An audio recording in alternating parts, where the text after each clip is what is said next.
tous on niama makasio l'équipe niama nyoso lion banda na tela na ba documentaire na tikelo komona lion te na nombre ya basi wana siko yo mutu papa chic nombre ba fille na nzomona plus de 6 okozwa bango ndenge nini etant mo oyo zomona ba biloko wana papa eza ba ris oyo bakotuko peso na mboka molili sangisa ka basi tango basi wana baza komisepelisa bango na bango esengo yo oza kozwa ndenge moko pe ozo kozwa esengo ya vie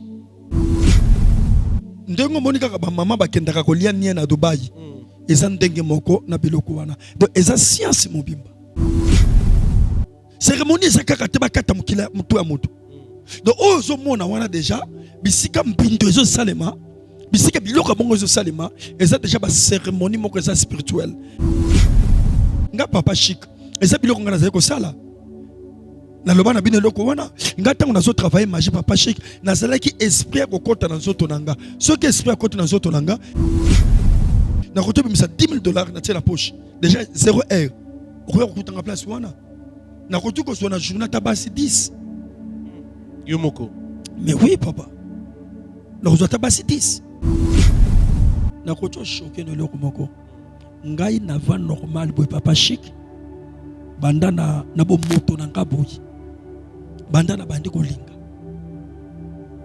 basi na lingi ba komiseti te mais na spiritualité na zui basi na koto compter ba koto comme appel 1000 par tous ceux qui par tous donc et ça par tous c'est une cérémonie où ils ont salé manakati loko wana oh bango ba moni lokwa tokyo se présence auto père ana pesa $100 alors simba ne bisote abando mona kapison de tozo sala $100 oui bosu ba $100 mais à la loge après lobby c'est fini vieux baby moni ba fille nyonso bazawana il faut ebeloko moko basa na étoile na bango basa na biloko za mabongisela bango na ko kende na moni mwasi naza na kati nanga na domination na ko benga yo nazo bima na yo nazo pesa yo $100. Bon, tu sais combien de temps? 2 heures de temps. 1 heure de temps. Tant que na ke ina futi mbongo na guichet, moli monanga, amnanga ekufi. Paigusi ya Zuesika. Banani? Paigusi. Paigusi donc préfet de discipline. Ya zalaki okotoza na distance ya 5 mètres, to 10 mètres. So na benti fimbu na beto pia. Na distance faiswa yo. Oui.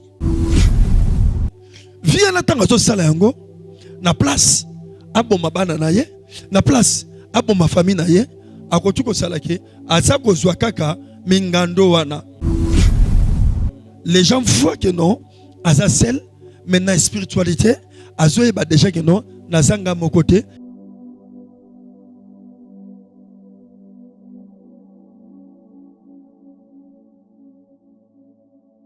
Une parcelle à vendre au quartier CPA, Mouchi, dans la commune des Mongafula, localité de Mazal. Référence, concession, cité Snell sur l'avenue CPA. Sur une dimension de 9 sur 12 mètres. Avec une maison de 2 chambres, salon, cuisine et salle de bain. Plus toilette de visiteurs. Ainsi qu'une boutique pour $75,000 à discuter. Pour tout contact WhatsApp, plus 243 89 46 91 722.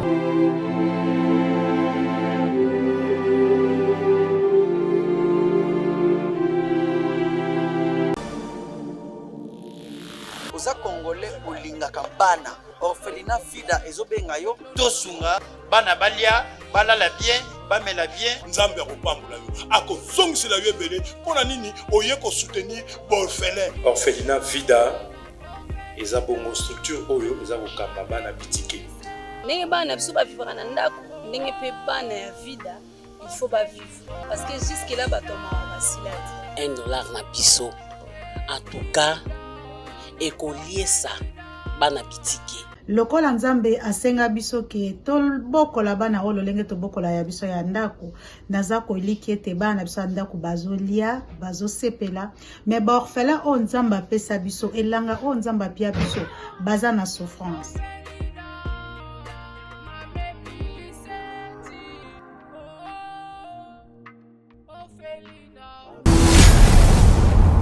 Chez Bissou Télévision, chaîne oyo ekokani na yo. Bozebele bokota la biso mokili mobimba. Na pesi binombote. Merci na confiance na Chebiso Télévision, la chaîne qui vous ressemble. Merci na babone na biso nyonso oyo ba mesala kota la biso. Merci na ba oyo pe ba biso sika. Bo sanate, bo s'abonner po ete bo zanga kaba ba émission te sur côté en ligne, bo zanga notification nyonso ba émission. Un grand merci à notre sponsor officiel Jésus-Christ de Nazareth, il y a un sponsor officiel Petondima, il y a Pesa Rabiso Nyonso Tozali Nango.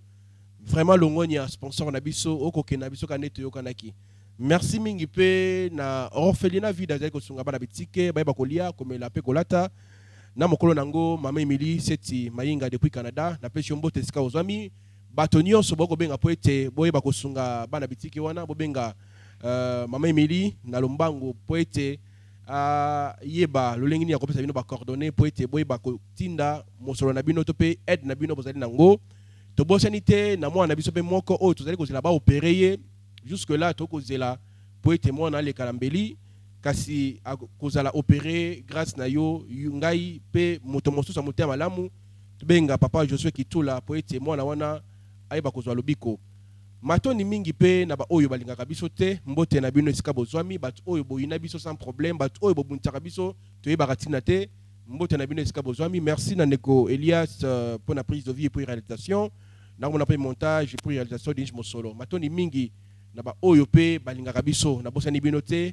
bino bobengaka biso pour na ba idée évolution pour na chaîne oyo chez biso télévision toujours l'actualité ya ndeko na biso oyo auti kokufa na problème etali par tous oyo ezali kosangisa basi ebele mobali moko kasi mayewana to mekempe ko se renseigner to moni ke ezali diabolique ezali biblique te esengeli to dénoncer yango kasi to kosala toujours ba analyse to meki ko benga moto ya leka nzela wana moto ya bana ko sala pe ko pesa condition na bato basala par tous papa Josué Kitula parce que as ex féticheur to yibiso nyonso maya aloba à travers ba témoignage na ye kasi le to lobela sujet wana ya par tous amekambe ko développer to pe ko talisa biso mabe nango pe ba inconvénient nango na vie ya bana nzambe papa Josué na pesi mbote.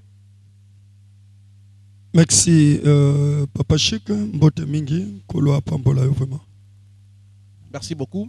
Quand même sur le sambo pour tokota na mozindo ya émission lelo. Un kolo na asi ale boko na yo to tikili susu chaîne oyo balandi nyonso pe biso balobi pe sa sagesse pe connaissance na kombo na Christ. Amen. Amen. Papa Josué Kitula to yambio lisusu lelo na bandi to mekombe kofungola actualité o to moni ndeko na biso mobali kokende koluka basi otali bien na ba vidéo ngo basi ngo baza bilongi baza kitoko te par rapport ya mwasi na ya ndako basi on otali nzoto na bango baza salité. Qu'est-ce qui fait que papa responsable boye akende koluka kosala par tous na basi ya modèle a boye et puis par tous na monde spiritualité parce que na mekambe ko sona basi na nzambe mususu ba côté spiritualité te ya on a bengi yo mekambe ko fungola ba condition ba noko pesa c'est pourquoi et pour na nini papa Chikelo ko liboso na landi ba image et pesi biso pasi pe mawa première des choses comme on a que un grand responsable na niveau wana ko kendo ko se retrouver na se ya poto to na se ya buzoba ya makasi ndenge wana ko tala pe mwasi ne yandaku ozomona ke mama responsable mobala kotoke na biloko wana te. Première des choses papa Chic tozane loko tozo benga envoûtement. Deuxième des choses tozane loko tozo benga possession. Et troisième des choses ezana biloko tozo benga ba condition. Et ce qui n'a pas bandana nous ko développer mokie mutu mususu akotu kozala envoûté. Première des choses. Ce qu'on t'a dit, genre, surtout à ma fille au Bazawana, vous verrez que na kati na bango, au comment que bateau baza envoûté. Donc l'envoûtement, quelque part, je peux vous dire que non, c'est quelqu'un, où il y a sa conscience naïe, devient l'esclave il y a maître oyo aza kodirige ye akoki kopesa yo yo moko kolonzo tokoti nganga te oyibi mpe eloko ya motu te ozwi mpe eloko ya motu te mais na domaine ya spiritualité bazodirige oyo ezali ame ya motu mpo akende kosala n'importe quoi. Et c'est pourquoi ce qu'on tangi na Bible comme on a que Paul a solo belo comme ko alobi na za ko yoke loko eza ko mata na makolo na ngai na za ko senti une force o eza ko mata na kati makolo na ngai eza ko pousser ngai na sala bolamu te mabu na soboya yango yo ezo komelanga bolamu na zobulinga na zo sala yango te. Donc c'est-à-dire eza na bato mususu peut être aussi réclamé. Ce sont des réclamations. Moutou a réclamé. Donc c'est-à-dire qu'à côté qu'on a aussi envoûté. Papa, dans ces envoûtements, ceux qui gagnent tous ensemble, c'est la distance même à Brazzaville, même la distance Angola, à Bendika qui t'a la terre, il a senti que non. Papa Chic, c'est l'émission de prophète Josué, envoûtement peut surtout à plein d'émissions, tu bani. Tu le que c'est ma vie, parce que nous sommes des chrétiens. Donc c'est-à-dire que des filles sont envoûtées. La première chose, c'est l'envoûtement. Et le monsieur aussi peut être aussi envoûté. La force moko négatif. La force moko est côté de la paix yambusala. Et la force moko peut côté de la table se peut vinailler. Et papa Chic. Tout est que mon toit envoûté. Ba côté de tambu sa momoina yen dengo balingi. Et ça le la molambe tanga zolamba akolamba biloko abimisango go ya lingi. Et la même chose avec l'envoûtement. Ça t'a côté ko envoûté via moto. Oui, sali ya malamuté. Et deuxième des choses na meka ko basir quelqu'un azali démoniaque. OK. Et aussi d'autres personnes l'envoûtement quelqu'un peut être en distance et là il y a quoi envoûté bino. Mais moto azali démoniaque aza moto na kati na ye milimo mabe vanda. Bondoke vanda. Possession vanda. Et moto aza démoniaque l'esprit baza na besoin ba envoûter était mais aza conduire par des esprits où il vandi na kati na ye et que tout ko salisse n'importe quoi. Et ce que tu veux ko lobake dans le domaine où il y a condition. Et quand on s'en là, Moutou, Batindi Yaka Kotinganga, Bayebisi yo, pose à la bien, pour battre la poste na yo, pose à la bien, pour vivre, il faut au salaka viwana. Viana tanga to salayango, na place, abo mabana na ye, na place, abo ma famille na ye, à côté ko salake, à ça ko kaka, mingando wana. Les gens voient que non, azasel, mais dans la spiritualité, azoye ba déjà que non, nazanga mon côté, et loko nazo salango avec des esprits. Donc c'est-à-dire des esprits ba kotu koya, ba kotu na soto na ye, ba bandu ko sale loko wana. Papa Chic, imaginez nombre ya bana ba soto moni wana. Oko vivre la bango ndengeni. To ke nena na logique ya bo moto. Moto abengami moto. Atambua. To ngalo bo moto. Atambua. Akoto vivre na basi nombre wana te papa. To zwa nyama makasio leki ba nyama nyoso. Lion. Banda na tela na ba documentaire na tikelo komona lion te na nombre ya basi wana. To zwa nyama leki ba nyama nyoso la menene na zamba. Ngubu et pardon njoku. To tikelo komona njoku na basi nombre wana te. To zwa nyama mbiso leki ba mbisi nyoso na mai banen papa akoto ko zwa basi nombre wana te. Siko yo mutu. Papa Chic, nombre de filles on a plus de 6. Il y a quelque chose qui est caché. Mais Moto Lanzambe, pardon la kataote, mais tant que ça nous na bunganga féticheur, et le nous a nini auto monaka moto ya moko abengi 5 filles, ya cause moko après ya vandi akomi ko tala ba misusu basi na basi basangisa nzoto bango na bango et ko ça les plaisir. Est-ce que ça les sentiments to pesa ba parmi ba condition ba pesa rabato c'est la science. Expliquez bien le monde dango. Ça la marandenge nini. Et ça monde mobimba oyo science na bango za ko se retrouver wana. Ba ko tuko ebisa oke bozwa basi 4 5 6 sangisa bango. Ndengo monika ka ba mama ba kendaka ko lia nia na Dubai. Eza ndenge moko na biloko wana. Donc eza science mobimba. oyo esalaka ke baexplike yo mosala ono ezalaka ke non il faut sangisaka boye papa bamonta oyo akopesa bango wana eza te bazotourne filme bazotourne filme te po so tolobi ke filme tolobaki oui na suka nango akosoba intérêt wana azotourne filme te ezali science mobimba oyo ezalaki bayebisa bango yo ntango oyo mpo bozala bien lesa basinie okoye bapropose yo bayebi ke nie motu po ali yango il faut bapesa ntango so $20,000 $50,000 ntango bapropose moto $50,000 moto azolia nie na ye ye ezosalaki ya tompwama etango oyo ozomona babiloko wana papa eza barise oyo bakoki kopesa na mboka molili sangisaka basi ntango basi wana baza komisepelisa bango na bango esengo oyo oza kozwa ndenge moko mpe oza kozwa esengo ya vie oza kozwa esengo ya vie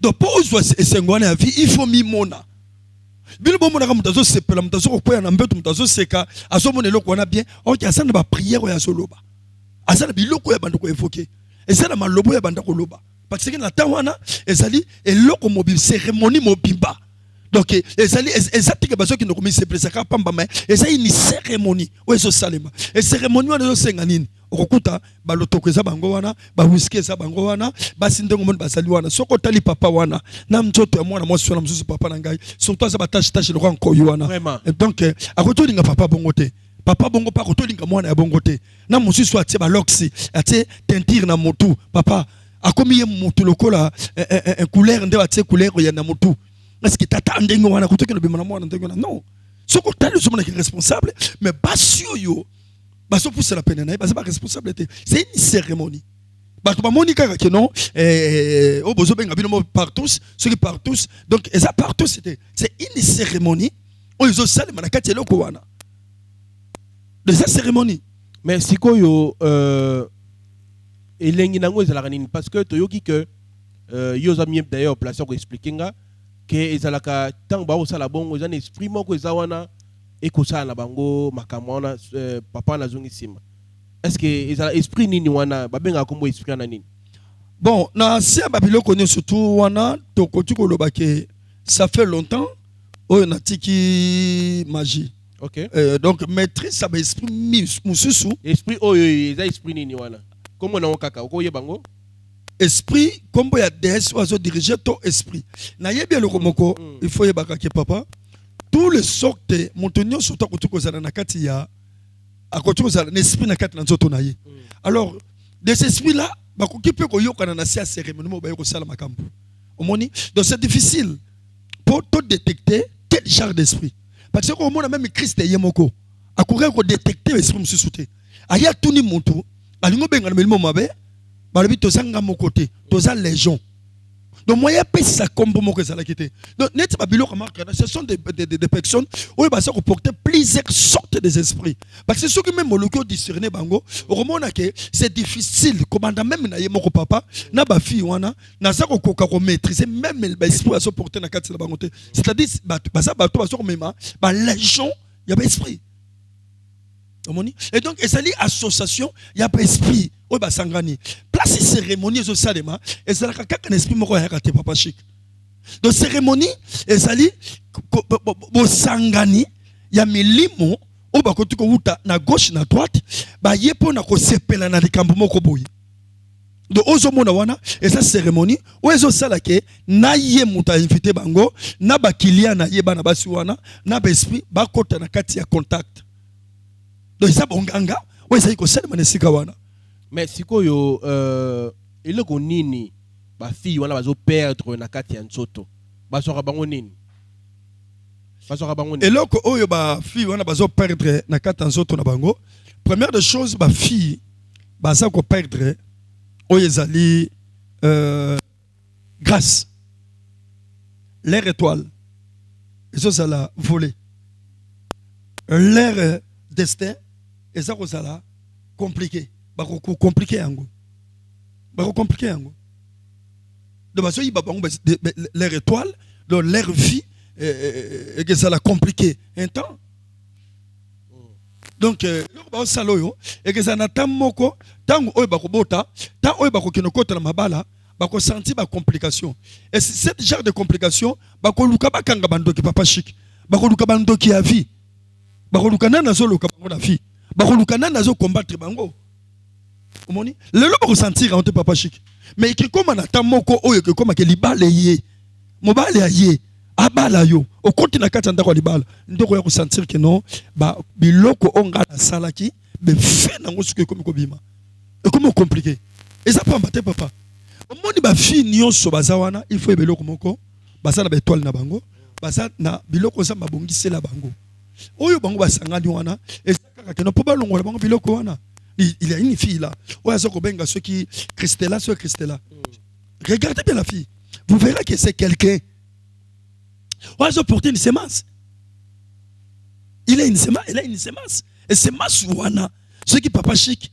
Que moi na wana amibateli. A luke le ngana la profondeur. A sungali botana ye. Mais ce que tu as que nous côté na cette wana. Papa, on m'a dit. Nous sommes pas. Il y a un bon papa chic il est là. Tous au côté dans domaine de délivrance, bato mona le ba pasteur to za nguyate, bato mona ba pasteur comme to za faible. Mon paquet ya sali ba makampuna sali. Na suka nango poto ayo ko la teson ba pasteur. Ay na sima nango biloko ya sali ayo ko lukulango délivrance à 30 minutes. Pas na ko to reçoite. Et pas na ko reçoit ngote. Oh papa chic. Tala ngala le bakelo papa chic, suis un grand prophète. Yong maman mora benga singa papa la ngina yebo zanani. Ozara na église to ozara na église te.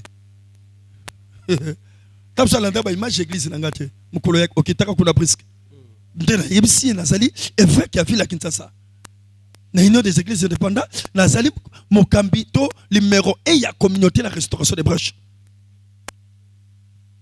Donc la salle moto na bibisi plus de 40 pasteurs. Awa na Kinshasa awa, j'ai pu avoir à peu près 20 églises. Mais papa chic, na yebi comment ki bozambe tambolaka, na yebi comment la spiritualité tambolaka. Ce qui m'employait au tikotak, prophétie. Bon, on peut soigner, mais téléphone sur zone c'est ma prophétie. Neti bilo ko boy, mutoya tamoko, papa prophétie, na encore prophétiser. Mais délivrance, papa chic prophétie mais ma délivrance té. Biloko yoko ko luka, il faut yebaka que non, il aurait temps. Il faut louer l'ango, il y a beaucoup de délivrance l'ango. Et aucun pasteur dans le monde entier n'a pas ça comme de délivrance. À ça t'es. Bâtir la quête de la sorte de la guérison. La quête de la sorte de apporter deux miracles. Mais délivrance, pasteur ouais même la délivrance à ça la raté. Moutou yé moko aza obligé. Ya ko louka délivrance à fina yé. Ok, au sel babundumba no babilo kwa boyo. Tant ok au sel déjà impact. Au comme camarade ba mari de nuit, ba femme de nuit. Au ligne pasteur ya ngolonga mukolo moko. Non. Et comme il aura des défenses papa chic. Et comme il aura fait son vie sautant. Il faut tout l'andela yango. Net babilo kwa boyo. Des esprits sont là. Ba retirer ba sperme mi bali. Ba retirer ba sperme na bilo basi. Ba kena ngona mboka molili. Ba ki retourner yango. Na sabilo ko bosutu kwa ba misusu ndenge bazawana tapsa bota mwana moko tapsa bota bana mibale mukona kukuta na mobali oyo akoloba neke na suko la lingo na bala yo papa mabote yake parce que ba c'est oyo zo mona on eza ba cérémonie moko spirituelle oyo bango ba moni lokwa tokiko se presanzoto père ana pesa $100 a simba ne bisote abando mona biso ndendo tozo sala $100 oui bosu ba $100 mais à la après lobby c'est fini vieux bébé. Mukolo koma ke na mobile zu avant de ça yo mukolo koma ke ba engagé na société mukolo hormone ke ba problème mais comme belé na simo comme mukolo pasteur na zana nguya tete yo moko ndo muto zana nguya te ya makambo ke ndo luka de France na yo bien ozo mona na papa siki et ça ba cérémonie mais comment na makambo o ya partout et où tu pas musicien mokili ba musicien mokili nde ba sala makambo wana ba on baza ba kolo nango lelo yo bande na biso basi nde uti koloba bakotala mingi mbongo kanyaka bakotala prison bakotala lobité futur na bango bakotala bazwa $100 batia na poche mais sikoyo komona makambo wana ezaki pa ba musicien mokili na batu normal bakomi ko sala yango et puis batu pe ba yemba ka bango pa ba musicien ba sala makambo wana conseil nyoko pesa avant ko pesa conseil pourquoi ba musicien pe ba sala ka yango.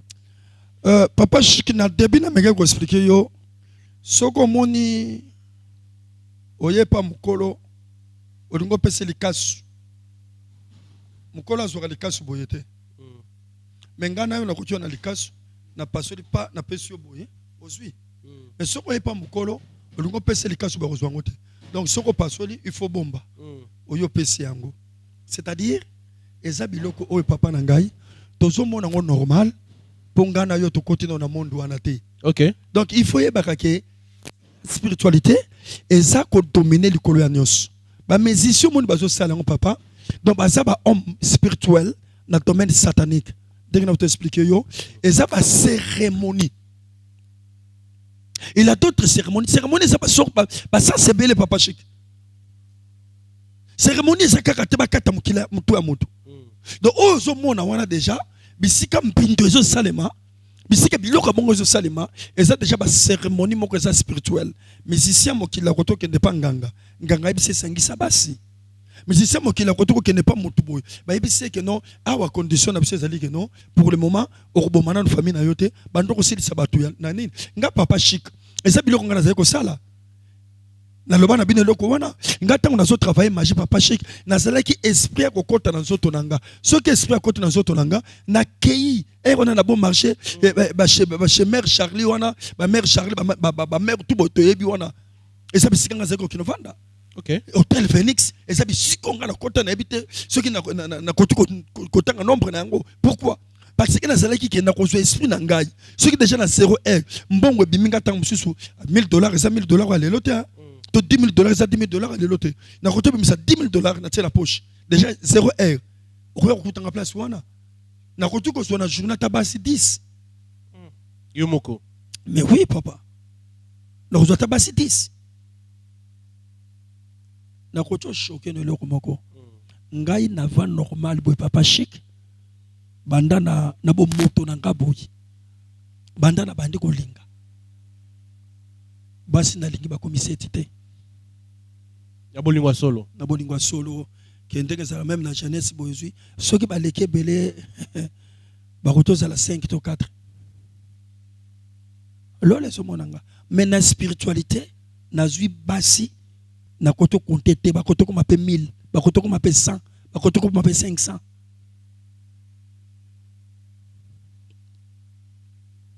Objectif n'est pas nini ya kuzabasi. Mais ya ko détruire papa sentiment oyo muto ko yoka yoka yango te papa chic nazana $1,000 $10,000 na poche na ko kende na moni mwasi nazana kati na domination na ko benga yo nazo bima yo nazo pesa yo $100.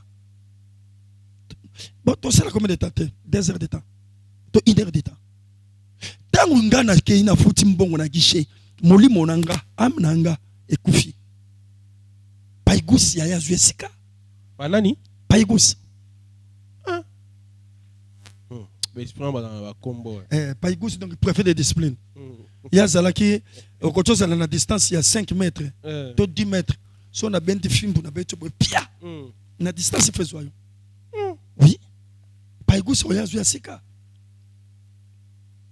soki mbongo mukulana mutapesenga paigusi so mukula pesa mutona mukulana mbongo mutapesenga kachofa ya zuesika soki saki mukula pa bombarde ya zuesika oui siki mukulana pesengi pegano ola tonction kaka grammatos pour que no sana no makambo bimi mais ngai moko bona conscience nanga ezate kozo bima soki ndo ka sentiment wana esprit ya koti na nzoto na ngai tango esprit ko kota na nzoto na ngai na zui moi si papa chic moi si on attend on na bimi na ye esprit ke ko zonga ke na ko yeba ke non na zana moi si eza tango déjà ba besoin de ceci esprit a se jacquier ndé na sima ngona ko yeba ke non na le sakina moi si na mbeto donc nazo jouer rôle étiquette siko calculer batonga nazo benga baza bato bakufa baza ba mort neto ba paigusi wana bakachofa bala rente box bamuyampi basa bato bakufa tango ngalo kozwa na koti se na nzoto yo mutu normal oyo kolala na mutakufa mpa esprit papa kanisa vie kazala ndengeni yango ma fille belle loba baby ngana bo moto boy papa na ti ngai kitula na ya koyeba nzambe je m'excuse na ya koyeba nzambe na sala mosala nzambe papa na ngai na kokisaki basi bakomaki na bango 3 te 4 pété Mais na vie à spiritualité na suis basi koleka au moins na compter ça. Ah oui. Obige makamba mwe zo bangisa toko yeba te toko ki komoni mobali kitoko papa responsable là-bas na 8. Mais selon l'isolo pe toyoki yawa et pas ya moto ayebi a lobby moi sina ye aller là chaque fois pour na kindumba ya mobali. Est-ce que kindumba pe mibali mususu mona basi ba olela kindumba aussi la te. Bobando ola tsabe batu kindumba. Oui, papa Chiki, la plupart des gens qui ont moto yo azana kata science. OK. Aux côtés azana kata science, ba pesio condition. Papa Chiki moto normal la côté ko soit na semaine nyo so tout abima bimio non papa. Ata ba kata yo musisi ba kata yo ba tia ba pakola yo poussière lipela. Ata ba kata poussière mjolo ka ya lipela. To ya nzeta bon noir. Papa Chiki. Non. Non. Papa Chiki, il y a des réalités. Au moni basi ba yeba ko bango basate. Moi si. Basi ba yeba kateke baza kana la bénédiction, baza pe kana la malédiction. Mais on a ko la koto na et le mot très important. Oui. Fongola ngopana le bibon moto na nzamba. Moi si oya mi bateli. Azu mobali moko na vito mi bale. Yebaka ke moi so na sa sujet à bénédiction. Akokota na ndaku na ye. Mobali ataza ne loko te mobali ana ko memeloko akoswa biloko. Mais moi si oyo à vivre na mibali ebele. Papa a comme le rôle martyr. Wera ya beti et tout est kota. Wera ya beti. Frère ya beti.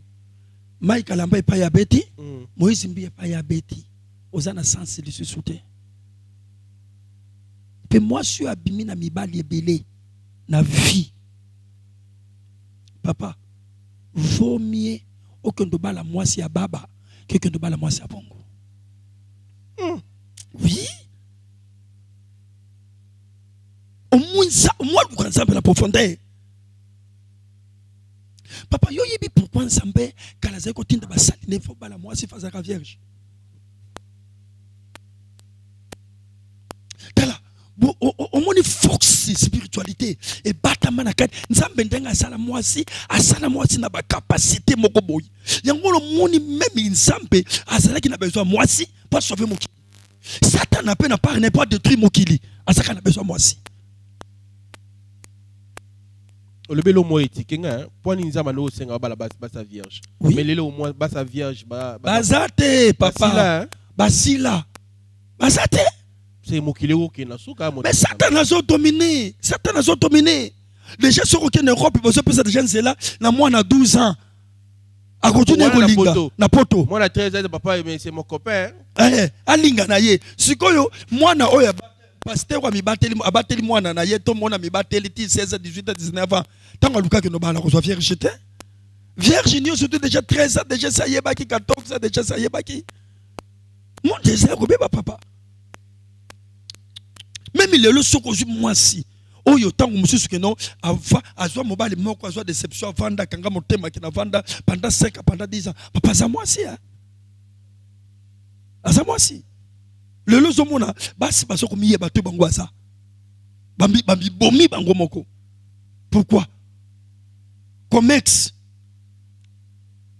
ya moi si okomona papa tozomona makambo na masuwa mwana mwasa matina basaki vide a même le côté marchandise te nini te marchandise ye moko okosutuka place akei na retour na bino azongi na basaki ya fufu ebele azongi na basaki par rapport même ya bino oyo bokende na biloko bokende na mbongo ya même ba kende na basaki vide ateki nini pozo mbongo ebele marchandise azotambola ngona nzoto ne papa oteka nini papa chic o bien modèle lui ba petit ba oteka mais ba oteka nini marchandise nzoto na bango moko papa ya modèle yango lo moni lelo papa ba mama balimisanga ngana linga ba mama mingi maman a mis se respecter a comme na niveau te a comme na niveau so mona te papa chic a comme na niveau te Donc Satan a dominé, a manipulé ba maman na ba niveau nyonso tout. Tato zo mona wana na yebite na kotuko le bateke non na kata science mais ko tala pe ko mona nga na pesika exemple mo papa chic. Yanga moko tant on a ce travail magie. De yo moi ça les caté attends à venir attends moi la camarade de yé babiba ano l'exa moi cité. Kasi ba bon. Kasi soka za l'exa moi cité suka na ngo biloko ngo yango. Suka yango. Bible le bien sur la salaire du péché c'est la mort. Le futa les sous moi ça kufa. Il faut même biloko papa. Il faut même biloko. Il faut même kufa. Voilà papa je sais qui tout là to comme na suka pona sujet lelo. Ba tu vas retenir nini na mainyo so to lobi na mokola lelo. Papa chic na koka ko eloko li boso ba tu vas retenir et ça que ba ke mokileza robeba. Ata papa chic okyo olongoli bilamba na miso ya baleine, olongoli bilamba na miso ya makaku, olangoli bilamba na miso ya bamboto, ba fourmi biloko nyonso tout. Papa chic. Bible le bible na mokili te na bisengo nango. Eza biloko eleka. Eza ba désir. To luka bokonzi alikolo. Pour le soki soko kei na bango moko me bantumba ngwana batala. Ndenge tozoyo ke na papa on soki akufi. Solo soki lokuta tobité. Elingolo babango pe batikeli bakokufa. De c'est loko yo fou toza na conscience qu'un jour Christ aura. Et deuxième de chose na ngana senga maximum ke na bande komi balemi sato oyo ba peut-être basunga ki biso na ka ya mwana peut-être. Donc bande komi balemi sato basunga. Est-ce que mbonga ngwe koki parce que opération c'est le fin du mois il y a mois oyo non oui parce que c'est ngé bandeko oyo ba salina noté c'est ngé batinda message rapidement pour être bon message zabiso premièrement bandeko nzamba pambola bandeko mi balemi sato mine oyo ba 8 ans ya ko sunga biso toza penza très reconnaissant parce que Bible zolo ba question ki mutape sur ata kopo ya mai bo tika kimia etika la bisika wana nde mwana na biso ka mwa ndambo kangami biso na maboko ndambo kangami biso to salisi examen surtout abanda ki pe déjà traitement je crois na fin de mois awa soki nzamba sali grâce baza ko opérer donc na semaine tozo banda baza opérer mais ndeko tozo ko sanga kaka ya mukie soki nzamba ko simba motema na yo omoni ke o contribuer même na mukie afin que opération ane le kamalam nzamba ko sanga te pensa ko pampola yo mais nzamba pampola bande ko nyoso to bakanisa ki ko pampola biso ya mingi to ya mukie vraiment nzamba pampola bino donc c'est ça. Voilà, merci beaucoup l'homme de Dieu papa Josué Kitula. Na banzi bande ko balandi boki papa Josué mino lo baka papa Chic soko koti makam c'est que ça sérieux. Boyebi que biso to yaka ko senga pambate soki to sengi c'est que on en a besoin. Donc dès na papa Josué oti ko loba ba basi batindi merci beaucoup ba obena no batindi de to ko zela parce que moi ne sengeli ba intervenir d'ici fin du mois pour être à comme bonne santé acte ko poser pour na mona wana na bandi nzambe abosa na kabola muté. Alors un grand merci Nandeko Elias aux na sima ya caméra en train de filmer puis réaliser montage dans bosa de Dinige mon solo. Merci na sponsor na bis officiel Jésus-Christ de Nazareth. Merci mingi na Orphelina Vida vous allez payer ko travailler na biso longo ou peut ça rappeler mbongo nango chaque fin du mois. Si bon mon arrive kaka awa bande ko balandi mama Emilia afuta kabiso. Après ça mbongo na ye po été sport na ye le kaka na pesi bembo te zika zwami donc afutaka quoi. Merci beaucoup mama Emilie na nyoso ko sala pour na Chebiso télévision. Merci na ba oyo ba ko sunga déjà bana wana bazanga ya koliate nzambe amona bino bobenga na numéro ya sport wana topé bobengi nga su numéro ya sport ko lekate bobengi nga na pesa bino numéro ya mama Emilie moko po été bo solo la naye pasteur de la foi. Merci beaucoup na ndenge vous allez partenaire na biso ko sunga Orphelina Vida. Merci pe na ba oyo nyonso ba benga biso po na ba idée remarque pour na évolution ya chaîne oyo Chebiso télévision. Merci beaucoup à ma femme Lydie Moukadi. Je salue mes enfants. Papa Nabino Alinga Bino Mingi. Merci na ba oyo pe balinga biso te. Tokutani soki Jésus Christ azongite. Bye bye. Une parcelle à vendre au quartier CPA, Mouchi, dans la commune des Mongafula, localité de Mazal. Référence, concession, cité Snell sur l'avenue CPA. Une dimension de 9 sur 12 mètres. Avec une maison de 2 chambres, salon, cuisine et salle de bain. Plus toilette de visiteurs. Ainsi qu'une boutique. Pour 75 000 $ à discuter. Pour tout contact WhatsApp, plus 243 89 46 91 722.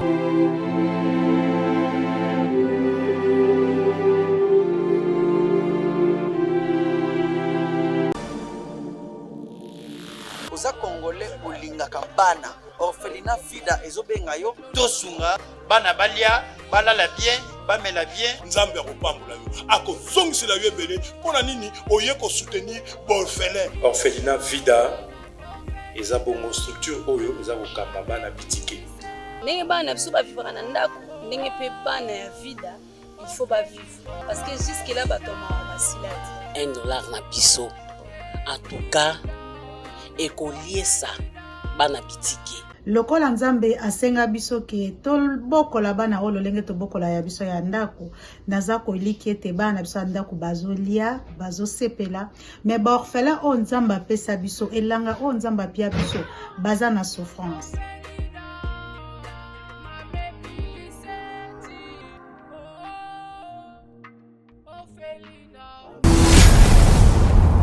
Chez Bissou Télévision, chaîne oyo ekokani na yo